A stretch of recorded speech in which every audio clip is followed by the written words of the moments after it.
Baiklah, Assalamualaikum warahmatullahi wabarakatuh. Perkenalkan, nama saya Nabila Driviana, nomor induk mahasiswa 2021 05100134, Prodi Hubungan Internasional kelas C. Di sini saya akan membahas dua topik, yaitu yang pertama apa itu filsafat, yang kedua mengapa kita perlu belajar filsafat. Apa itu filsafat? Filsafat sebenarnya merupakan studi tentang hakikat, realitas, dan keberadaan soal apa yang mungkin diketahui, serta perilaku yang benar atau salah. Filsafat berasal dari kata Yunani, yaitu filosofia, yang artinya cinta kebenaran. Arti filsafat menurut para ahli, menurut WJS Purwadarminta, filsafat merupakan pengetahuan dan penyelidikan dengan akal budi mengenai sebab-sebab, asas-asas hukum, dan sebagainya daripada segala yang ada dalam alam semesta, ataupun mengetahui kebenaran dan arti adanya sesuatu. Menurut Bertrand Russell, filsafat adalah tindakan lebih dari suatu usaha untuk menjawab pertanyaan-pertanyaan terakhir, tidak secara dangkal atau dogmatis seperti yang kita lakukan dalam kehidupan sehari-hari dan bahkan dalam ilmu pengetahuan. Akan tetapi secara kritis dalam arti kata setelah segala sesuatunya diselidiki, problema-problema apa yang dapat ditimbulkan oleh pertanyaan-pertanyaan yang demikian itu. Dan setelah kita menjadi sadar dari segala kekaburan dan kebingungan yang menjadi dasar bagi pengertian kita sehari-hari. Menurut Immanuel Kant merumuskan filsafat sebagai ilmu pengetahuan yang menjadi pokok, pangkal, dan puncak segala pengetahuan yang tercakup di dalamnya. 4 persoalan, yaitu yang pertama, apa yang dapat kita ketahui atau metafisika, apa yang seharusnya dilakukan, etika, sampai di manakah harapan kita, agama, dan yang terakhir, apa hakikat manusia, antropologi.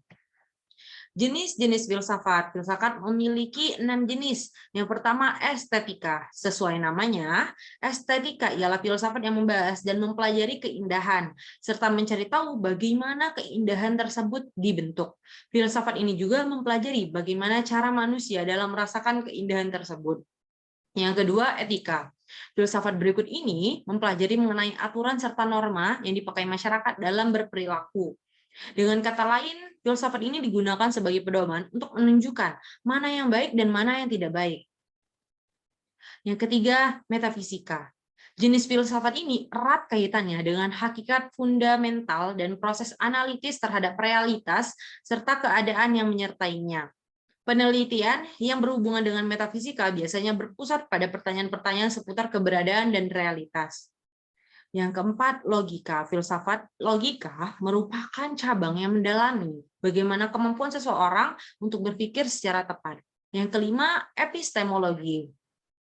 Epistemologi merupakan jenis filsafat yang secara khusus membahas mengenai pengetahuan. Adapun beberapa pengetahuan yang dibahas seperti validitas data, asal mula, validitas, struktur, serta metodologi yang bekerja sama dalam menyusun pengetahuan manusia. Dan yang terakhir, filsafat ilmu. Filsafat ilmu pada dasarnya memiliki pengertian bagaimana epistemologi yang merupakan filsafat pengetahuan. Namun, pengkajian filsafat ilmu lebih terpusat kepada pengetahuan yang bersifat ilmiah dan hakikat ilmu itu sendiri. Unsur-unsur filsafat. Unsur-unsur filsafat ada 3. Yang pertama, epistemologi.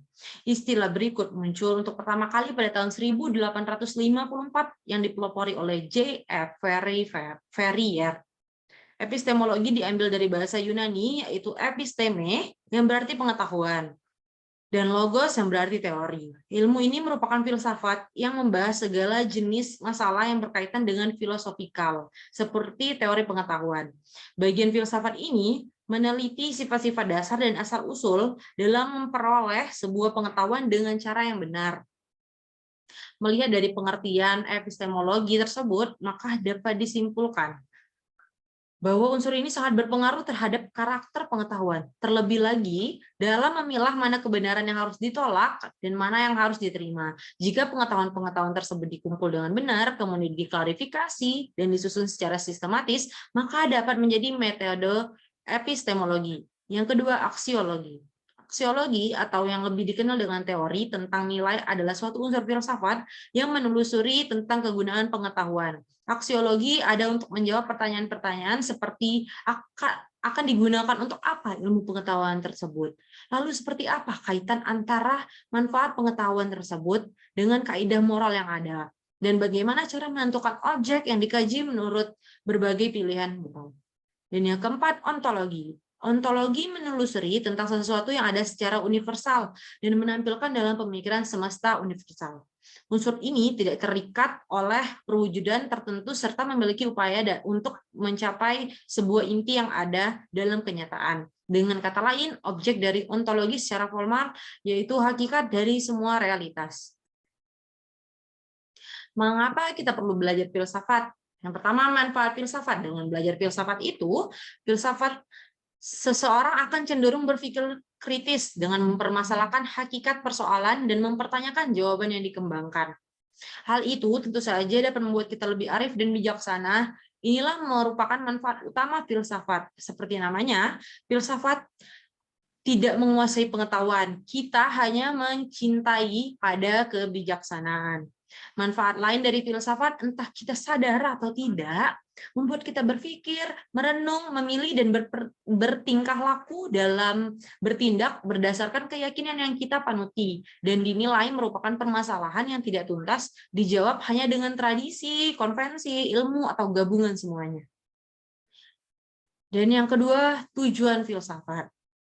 Dengan menilai berbagai macam hal di sekitar secara objektif, maka melalui filsafat diharapkan manusia akan lebih terdidik dan mampu memiliki pengetahuan yang luas. Filsafat dapat mendorong para ilmuwan untuk mengembangkan dan lebih mendalami ilmu pengetahuan. Apa sih yang didapat dalam mempelajari ilmu filsafat?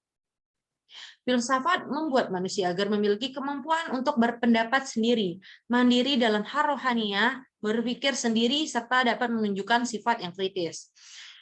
Dengan mendalami filsafat, maka manusia dapat mendalami pokok ilmu sampai ke cabang-cabangnya. Dengan demikian, maka akan lebih mudah dalam memahami hakikat ilmu beserta sumber dan tujuannya. Filsafat juga sangat berguna bagi dunia pendidikan, karena baik siswa maupun pengajarnya punya pedoman yang kuat untuk mempelajari ilmu pengetahuan, terutama untuk membedakan mana persoalan yang bersifat ilmiah dan tidak ilmiah. Fungsi filsafat ada 4. Yang pertama, membentuk sifat kritis. Seperti yang sudah dijelaskan sebelum-sebelumnya, filsafat dapat membentuk pemikiran yang kritis pada seseorang.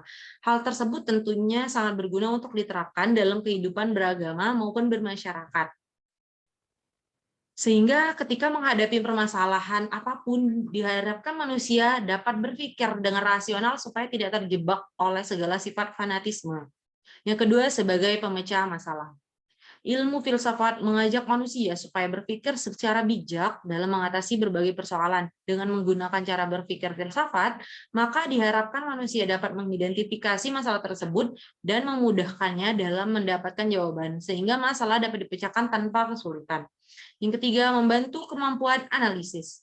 Berpikir secara filsafat tentunya sangat dibutuhkan oleh para pelajar maupun peneliti. Karena dengan demikian, kemampuan dalam menganalisa akan semakin terasa sehingga analisa dapat dilakukan dengan kritis dan komprehensif untuk mengatasi berbagai permasalahan ilmiah dalam riset. Pada poin berikut, filsafat dapat dilakukan pada konteks pengetahuan yang menomorsatukan kontrol. Maka dari itu dapat dikatakan bahwa nilai pengetahuan ada karena memiliki fungsi lain, halnya dengan fungsi filsafat yang ada karena nilai yang dimilikinya. Yang terakhir, menambah pengalaman. Melalui ide-ide baru atau dasar hidup, filsafat dapat membentuk pengalaman kehidupan manusia secara kreatif. Semakin banyak rasa ingin tahu manusia dan keinginan untuk mencarinya, maka pengalaman akan terus bertambah. Baik, sekian dari saya. Saya mohon maaf jika ada kesalahan selama saya mempresentasikan hasil yang saya cari. Semoga Bapak berkenan dan semoga nilai saya terpenuhi. Sekian dari saya. Wassalamualaikum warahmatullahi wabarakatuh.